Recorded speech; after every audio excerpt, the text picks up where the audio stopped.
I'm Pastor Misty Howick, and this is our Lenten study. It is the wisdom of the Proverbs. I'm so glad that you are joining me today.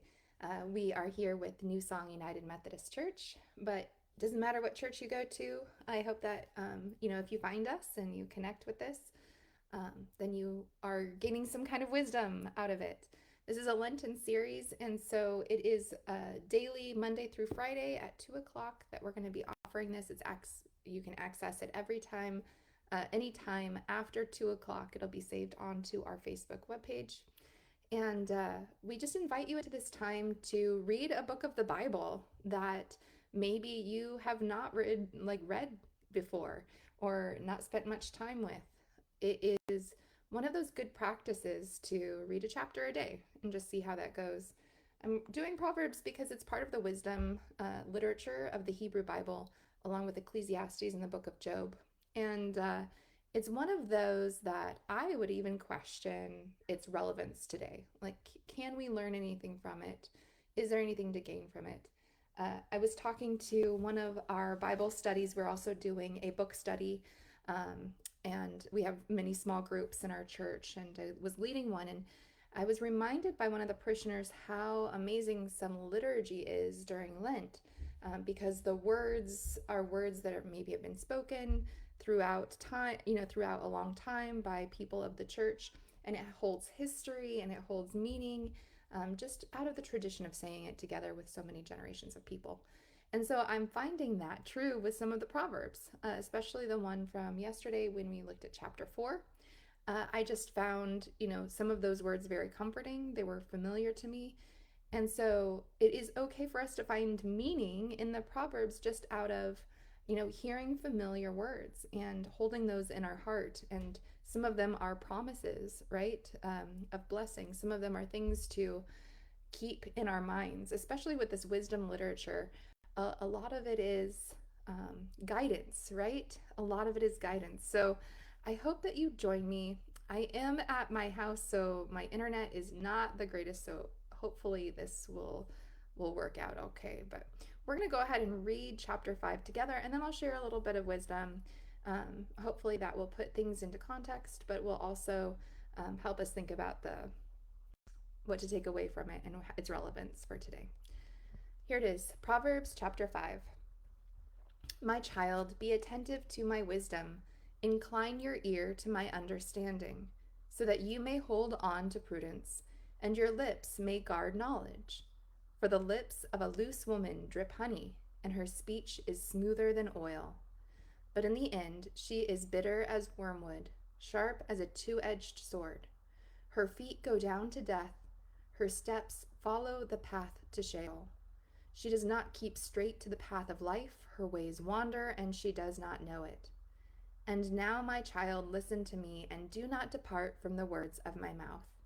Keep your way far from her, and do not go near the door of her house, lest you give your honor to others, and your years to the merciless. And strangers take their fill of your wealth, and your labors go to the house of an alien. And at the end of your life you groan, when your flesh and your body are consumed. And you say, oh, how I hated discipline, and my heart despised reproof. I did not listen to the voice of my teachers, or incline my ear to my instructors. Now I am at the point of utter ruin in the public assembly. Drink water from your own cistern, flowing water from your own well. Should your springs be scattered abroad, streams of water in the streets? Let them be for yourself alone, and not for sharing with strangers. Let your fountain be blessed, and rejoice in the wife of your youth. A lovely deer, a graceful doe, may her breasts satisfy you at all times. May you be intoxicated always by her love. Why should you be intoxicated, my son, by another woman, and embrace the bosom of an adulteress? For human ways are under the eyes of the Lord, and he examines all their paths. The iniquities of the wicked ensnare them, and they are caught in the coils of their sin. They die for lack of discipline, and because of their great folly they are lost. So that is chapter 5 of Proverbs. Very scandalous, isn't it? Again, this is written from a father to a son. Tradition holds that many of these chapters were written by Solomon, and that's certainly a possibility. Also, there was some ancient Near Eastern traditions, even spanning back to the 2500 BCE, of an Egyptian sage who wrote letters of wisdom to his son.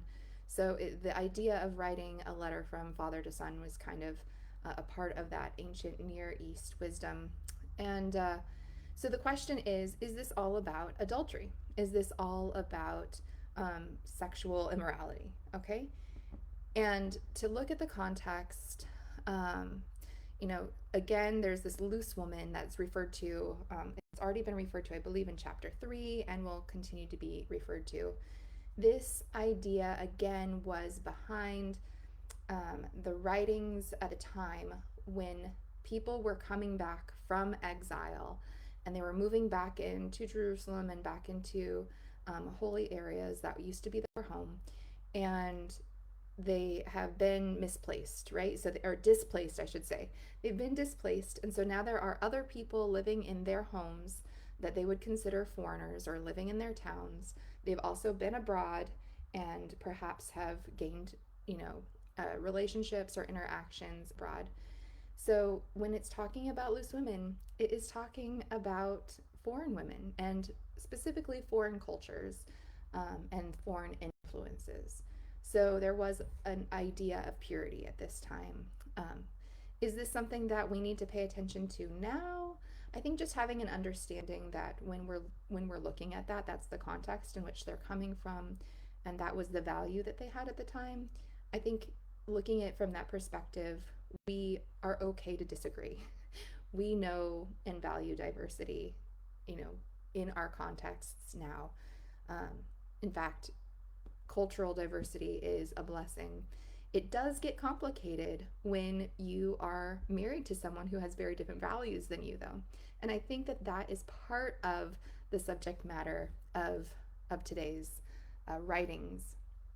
Is be careful that you and your partner that you trust and you spend time with, and even spend sexual time together, make sure you have the same values, because it can be just very difficult if not. I've talked to many couples who struggle, who maybe their basic values are the same, but even when it comes to political leanings or some of their personal experiences that are so different that it takes a lot of work for them to be able to see eye to eye and understand one another. So I think that would be the only way that I would say we can take that as a warning for ourselves, is just to make sure that we have the same values as our partners, those basic ones at least. So I wanted to point out in verse 6, it says, she does not keep straight to the path of life, her ways wander, and she does not know it. So I asked this question, is this all about adultery? And after reading the first 6 or 7 verses, I was like, okay, I hear the topic of loose women, but it's really about temptation, and it's about smooth talkers. I know we are in an election year, and there are a lot of political speeches going to be happening, and maybe already are happening if you're listening to them. So does that translate to our politics? Are there a lot of smooth talkers out there that we just need to kind of have a good ear, for understanding what are their values, and can we stand up to their values, and not necessarily pay attention to what they're saying. Also, like I said in that verse 6, the end of that, it says she does not know it. And then all of a sudden I have a mirror in front of my face that, how many times are we smooth talkers and we don't know it? It's so much easier for us to point out where other people are talking about things that they don't understand or they don't know, or making promises they can't fulfill. But at what point can we raise a mirror to ourselves and say, oh yeah, I do. I overpromise and I underfulfill those promises. So I think it's good for us to do both, right? To have that mirror that points to us, but also, to kind of keep an eye out for those around us who are just saying what they think we want to hear. And so it's good to have that. In the later verses 15 and 16, it talks about drinking water from your own cistern. Again, this is all about that context of the people moving in. It's written to the people, the lords who were moving back to Jerusalem, back to their original homes after a generation or so of exile, and reminding them to keep with the values of their people.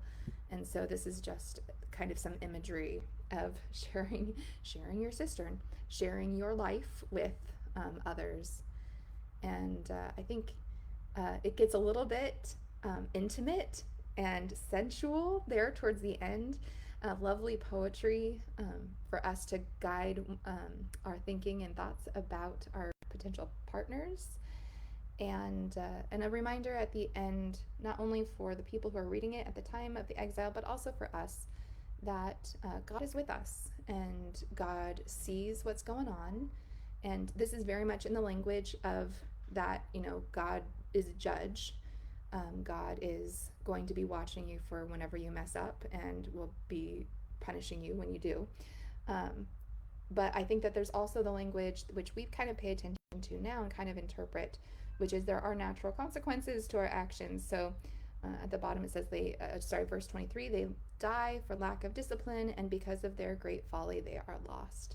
So just a reminder for us that even if we aren't in the mindset of the idea that God punishes all evil and rewards all good behaviors, that there are natural consequences. And so there is a reason why we should be obedient and why we should, watch ourselves and know that, there are consequences to our actions.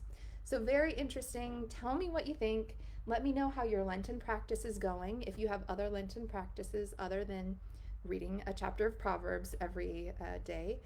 And I hope that your day goes so well. We will be back here tomorrow to read chapter 6 together, get a little bit of reflection on that as well. And we'll just keep plugging along. Have a blessed day.